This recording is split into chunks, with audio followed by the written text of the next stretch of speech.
Turki, negara yang secara geografis letaknya berada di dua benua, Eropa dan Asia, juga menjadi bekas wilayah kekuasaan Imperium Ottoman, negara dengan budaya kuliner yang luar biasa yang masyarakatnya menyukai teh. Jalanannya dipenuhi kucing dan banyak wisata menarik. Tapi dari semua kejayaan masa lampaunya, masa kini yang terlihat terang. Ada sisi gelap yang jarang diketahui orang-orang.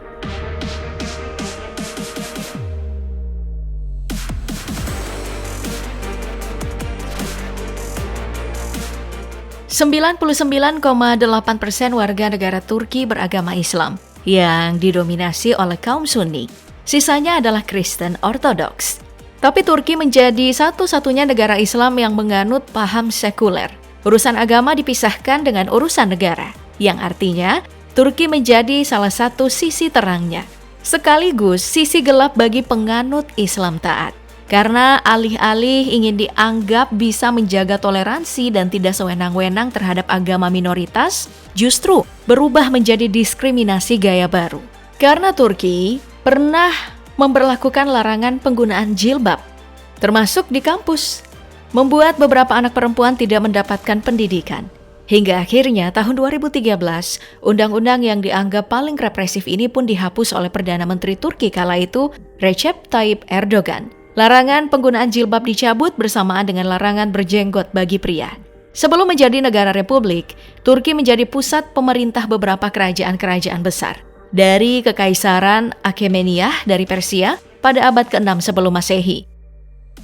Lalu berpindah ke tangan Alexander Agung dari kerajaan Yunani kuno pada tahun 334 sebelum Masehi. Berpindah lagi ke tahun 395, Kekaisaran Romawi Timur atau lebih dikenal sebagai Kekaisaran Bizantium. Hingga Osman pertama mengembangkan Kesultanan Utsmaniyah atau Turki Ottoman. Kerajaan Islam pertama di luar Arab. Luas wilayahnya mencapai 1,8 juta kilometer persegi, mencakup sepertiga daratan di bumi. Mulai kuat sejak tahun 1281. 6 abad lamanya menjadi imperium.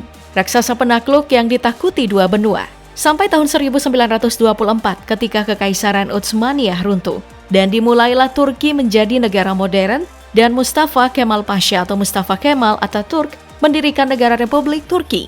Dimulai dengan menghapuskan jabatan khalifah dan khalifah terakhir diusir pada 3 Maret 1924.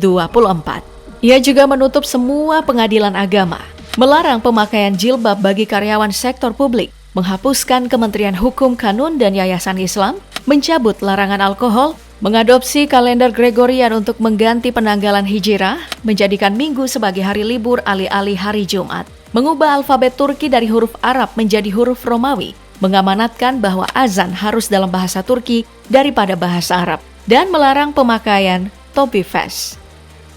Masuk era Erdogan, beberapa aturan yang diterapkan oleh Atatürk perlahan dihapus. Para kritikus menganggap bahwa Erdogan menghilangkan warisan bapak bangsa itu. Yang lain beranggapan bahwa Erdogan ingin mengislamkan kembali Turki. Sayangnya itu sepenuhnya tidak benar, karena warganya kurang taat dalam menjalankan syariat Islam. Berpuasa bukan bagi yang mampu saja, tapi bagi yang mau saja. Di Turki juga membebaskan hiburan malam. Ironisnya, Erdogan atau Turki tidak begitu mesra dengan negara-negara Islam lainnya, seperti Arab Saudi dan sekutunya Uni Emirat Arab, yang dimulai sejak peristiwa Arab Spring di mana pengakuan Turki terhadap Israel dan terjalinnya hubungan diplomatik antara kedua negara.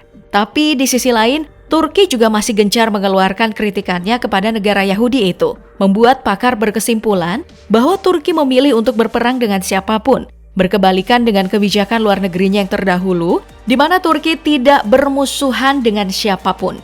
Hal ini semakin kentara tatkala hubungan Erdogan dengan NATO juga makin melemah. Sedangkan dalam negeri, kondisi politik juga kurang stabil. Beberapa kali terjadi upaya kudeta, bahkan sebelum Erdogan menjadi pemimpin. Terhitung ada 5 kali kudeta di Turki. Tahun 1960, Perdana Menteri Adnan Menderes ingin memberi keleluasaan pada penganut agama Islam untuk kembali beribadah. Masjid-masjid dibuka lagi, demikian juga dengan pemberian izin azan memakai pengeras suara. Namun, kelompok sekuler sangat kuat menekan Menderes. Karena panik, Menderes pun menetapkan jam malam, merepresi lawan-lawan politiknya.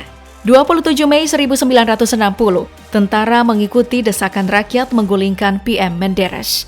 Sang Perdana Menteri kemudian dihukum mati. Jenderal Kemal Gursel naik berkuasa hingga tahun 1965. Kudeta kedua terjadi pada tahun 1971, dilatar belakangi resesi ekonomi. Pemerintahan yang dipimpin PM Sulaiman Demirel ini dinilai gagal memenuhi tuntutan rakyat terkait penurunan harga pangan, inflasi, dan lapangan kerja. Militer pun kembali melakukan kudeta. Demirel dipaksa mundur. Nihat Erim dari Partai Republikan diangkat menjadi pemimpin baru. Lalu pada periode 1980-an, di mana semuanya makin kacau, terhitung Perdana Menteri telah 11 kali diganti. Hingga akhirnya Laksamana Bulent Ulusung mengambil alih pemerintahan hingga tahun 1983.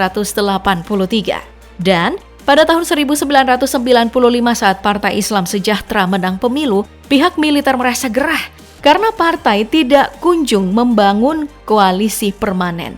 Perdana Menteri Nekmettin Erbakan kemudian didatangi petinggi militer yang mengaku hanya memberikan saran untuk perbaikan bangsa, seperti larangan berhijab, membatasi pendidikan pesantren, dan beragam kebijakan sekuler lainnya. Tidak lama kemudian, Erbakan dipaksa mundur pada tahun 1998, dilarang berpolitik selama 5 tahun. Partainya pun bubar. Erdogan yang adalah anggota Partai Islam Sejahtera kemudian mendirikan Partai Keadilan dan Pembangunan atau AKP beberapa tahun berikutnya dan maju menjadi pemimpin hingga saat ini. Meski begitu, Turki menjadi salah satu negara dengan tingkat kriminalitas yang rendah di tengah kemacetan Istanbul yang padat. Tapi sekali lagi, karena hubungan luar negeri kurang bagus ditambah secara geopolitik berdekatan dengan negara-negara yang tengah berkonflik, Turki pun dinyatakan sebagai negara yang rawan konflik. Salah satunya adalah Suriah yang sementara masih dalam kondisi tidak stabil karena pemberontakan orang-orang Kurdi. Turki terlibat untuk menjauhkan pemberontak dari perbatasan bagian selatannya. Juga terlibat dalam pembantaian orang Kurdi. Orang-orang Kurdi tidak hanya menghuni Suriah, mereka juga menghuni Turki bagian tenggara. Mereka berjumlah 15-20% dari seluruh total populasi Turki. Tapi, pemerintah menganggap mereka ini adalah ancaman, teroris. Sedangkan orang Kurdi adalah salah satu penduduk asli daratan Mesopotamia yang ingin mendirikan negara Kurdistan. Karena beberapa tahun lamanya mendapatkan diskriminasi di Turki maupun Suriah, bahasa mereka saja dilarang di 2 wilayah huniannya. Pelanggaran HAM di dalam negeri sendiri dialami oleh perempuannya. Sebenarnya ada undang-undang untuk melindungi perempuan, tapi seringkali tidak dipraktikkan. Tahun 2019 saja, terhitung ada 430 perempuan terbunuh. Kekerasan di dalam rumah tangga tidak terlalu dipedulikan. Rata-rata pelaku hanya mendapat hukuman kurungan 1-3 hari saja. Diperkirakan setidaknya 1 perempuan meninggal dunia setiap harinya di Turki akibat kekerasan dalam rumah tangga. Tahun 2011 saat Konvensi Istanbul untuk perlindungan perempuan terhadap kekerasan seksual dilaksanakan, Turki memilih untuk keluar dari konvensi, membuat warga jadi geram. Hal ini diperparah dengan sempitnya ruang bebas berbicara. Turki sangat mengontrol alur informasi di media sosial. Pemerintah juga sangat ketat dalam mengontrol kebebasan bermedsos, dengan asumsi untuk menjaga penyebaran berita bohong dan disinformasi. Pada tahun 2020, pemerintah Turki telah secara besar-besaran meningkatkan kontrol atas konten internet dengan mengubah Undang-Undang Media Nomor 5651 dan mewajibkan platform dengan lebih dari 1 juta pengguna untuk membuka perwakilan di Turki.